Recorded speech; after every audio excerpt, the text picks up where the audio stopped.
कहते हैं कि हम सब एक भगवान की कठपुतली हैं। जैसे वो नचाते हैं हम नाचते चले जाते हैं। तो जो हम कर्म करते हैं, चाहे वो अच्छे कर्म कर रहे हो या बुरे कर्म करते हैं, उसमें भी भगवान की इच्छा होगी जिससे हम वो कर्म कर रहे हैं। तो जब हम कोई बुरा कर्म करते हैं तो उसका दंड हमें क्यों मिलता है सर?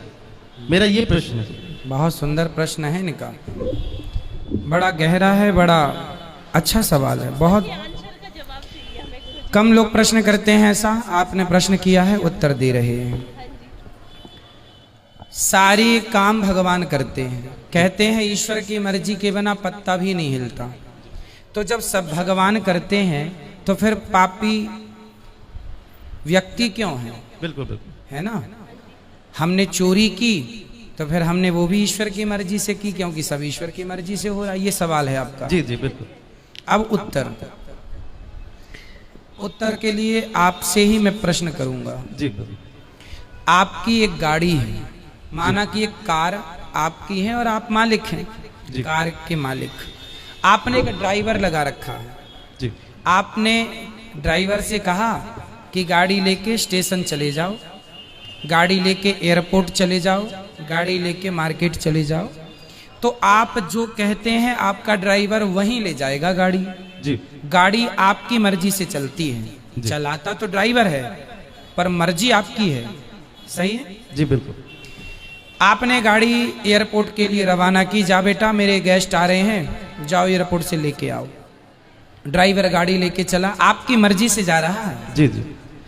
पर रास्ते में वो गाड़ी को किसी डिवाइडर से ठोक देता है, तो गाड़ी का एक्सीडेंट हो गया, गाड़ी का नुकसान हो गया, गाड़ी क्षतिग्रस्त हो गई।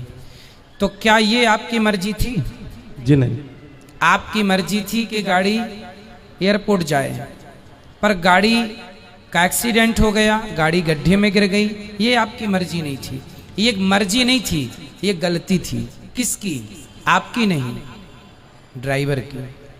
हाँ या ना? जी। ड्राइवर के पास दोनों थे, एक्सीलेटर भी था और ब्रेक भी था। क्यों नहीं हिसाब से गाड़ी चलाया? क्यों डिवाइडर पर ठोक दिया? आपकी गाड़ी आपकी मर्जी से चलती है, पर जब उसका नुकसान होता है तो वो आपकी मर्जी नहीं होती है ना, वो लापरवाही होती है। उसी प्रकार ये संसार भगवान की ओर से चल रहा है, मालिक भगवान है, हम लोग केवल ड्राइवर हैं। हमारे पास ईश्वर ने विवेक दे रखा है। आपको पता है कि आपको गुलाब की सैया पर तो सोना है। आप कहीं गुलाब होंगे तो आप जाके उस गुलाब के ऊपर बैठ भी सकते हैं, खड़े भी, पर कांटों का ढेर होगा तो आप नहीं खड़े होंगे। आपको पता है कि ये गुलाब है, ये कांटा है, आपको समझ है कि सही है, ये गलत है। जब आपको समझ है तो आपने अपनी समझदारी से अपने मन को रोका क्यों नहीं गलत काम से? ईश्वर की मर्जी से संसार चल रहा है।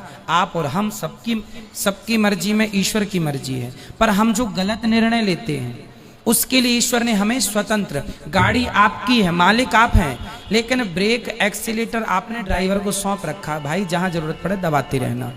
उसी प्रकार ईश्वर ने भी हमें बुद्धि देके स्वतंत्र कर दिया है कि जहां जरूरत पड़े वहां अपने हित में अहित में सोच लेना। आपको कहा जाए कुएं में गिर जाओ, आप नहीं गिरेंगे, आपको पता है ये गलत है। तो आपको स्वयं को ईश्वर ने इतनी पावर दे रखी है। मालिक तो आप हैं गाड़ी के, लेकिन कुछ पावर ड्राइवर के पास भी है ना, ब्रेक एक्सीलेटर। उसी प्रकार संसार ईश्वर का है, संसार ईश्वर की मर्जी से चलता है, पर जब आप गलत करते हैं तो वो ईश्वर की मर्जी नहीं होती, वो आपके मन की गलती होती है। आपने अपने मन को नियंत्रित क्यों नहीं किया? ड्राइवर ने गाड़ी को क्यों नहीं नियंत्रित किया? अब नुकसान हुआ है तो वो ड्राइवर को भी चोट लगेगी, मालिक को चोट नहीं लगेगी।